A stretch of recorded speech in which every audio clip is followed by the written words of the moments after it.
One of the most puzzling UFO encounters in recent history took place at a school in the town of Rua, Zimbabwe, 30 years ago. 62 kids at the aerial school said that they saw 1 or 2 silver objects descend from the sky and land in a field close to their school. Then the aliens, dressed entirely in black, approached the children and telepathically gave them an environmental message. Several people have called the event the most extraordinary personal encounter of the third beings, while skeptics say the incident was one of mass hysteria. The truth is out there to be found. Rua is a little agricultural centre in the southeast of Harare, the nation's capital. Before, it wasn't a town, but a local place name with a school named Aerial School that was a prestigious but expensive private institution. It is a place where the aliens landed. 2 days before the event, several people in southern Africa reported seeing a bright fireball zipping through the night sky. In fact, it was not a fireball or a UFO flying across the sky. Actually, it was the re-entry of the Zenit 2 rocket that was used to launch the Cosmos 2290 spacecraft, as per skeptic Brian Dunning. The booster disintegrated into flaming streaks as it quietly travelled across the sky, putting on a spectacular light display that was seen by millions of people in Africa. As the UFO hysteria in Africa grew, Cynthia Hind, a local UFO researcher, started documenting the UFO sightings, and soon she heard about the aerial UFO sighting.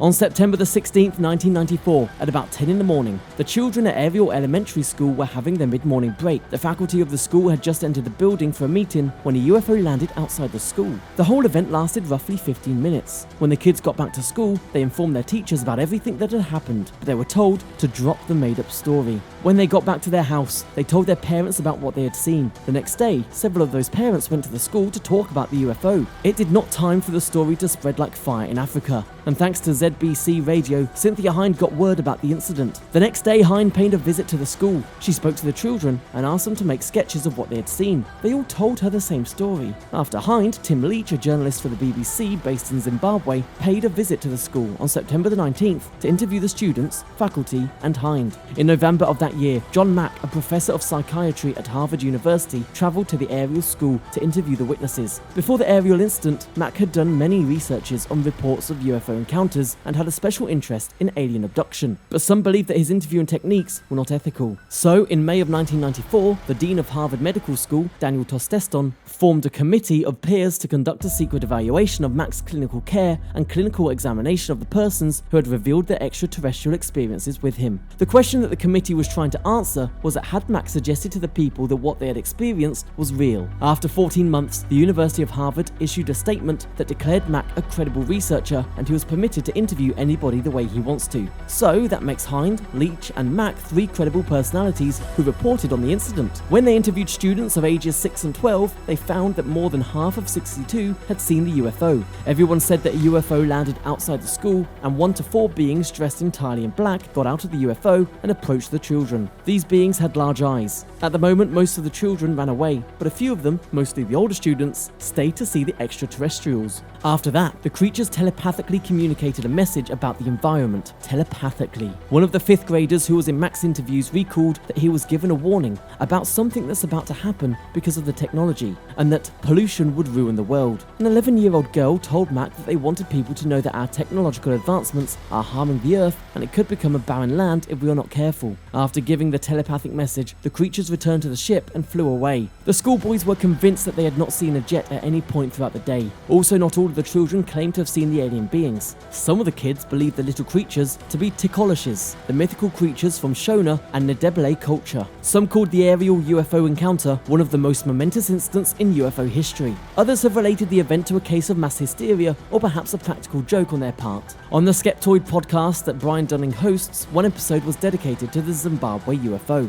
In it, he mentioned that several of the students at the school said that they had not seen anything out of the ordinary on that particular day. Those who saw it must have played it as a prank, or the school staff wanted to get attention, as in Africa, UFO sightings fame was just getting started. At the time, the nation was in the midst of somewhat of a UFO frenzy. The Zenit 2 rocket that was used in the Cosmos 2290 satellite launch had re-entered the atmosphere 2 days earlier, which resulted in a fireball being seen in the sky. Some of the locals didn't know what the thing was, and ZBC Radio had received several several calls from people who claimed to have seen UFOs. Hind herself had learned about the occurrence after contacting the station. One problem with the Hind interview was that she did it in groups of 4 to 6 with every other kid allowed to listen. As a result, the children's narratives became intertwined. Mac did not interview the children until 2 months after the purported encounter, and Dunning claims that Mac, a well-known environmentalist, was the one who prompted and offered the telepathic contact element, which was absent from the report that Hind had previously compiled. Still, a number of the witnesses believe that the information that was reported is accurate. In 2014, the Daily Mail and Guardian interviewed a witness who said that she anticipates the creatures may return because she feels their presence whenever they are present in the air. Emily Trim, a witness who was there, had an exhibition of paintings that she referred to as a manifestation of the messages she got from the creatures. Another witness, Zar, a writer for Barstool Sports, gave an interview in June 2021 in which she discussed her time spent as a student at Ariel on that particular day. He described the details of that day as a bright light descended from the heavens and was followed by the emergence of extraterrestrial beings. The more rational explanations, which do not need you to agree that aliens arrived here, conveyed an unclear message to certain school children and then flew away again, vary from mass hysteria to a clear lie told by the students themselves. A team of researchers which documented mass hysteria in Africa in 1994 said that the Ariel incident and similar instances should be categorized as such without additional investigation. It could be, but when you look at the interviews, even the recent shows, they all stick to the same thing, the same details, even after 30 years. So it's hard to say that they are not telling the truth, but the question remains, what's the truth about aliens? Are they here? Well, that still remains to be unanswered.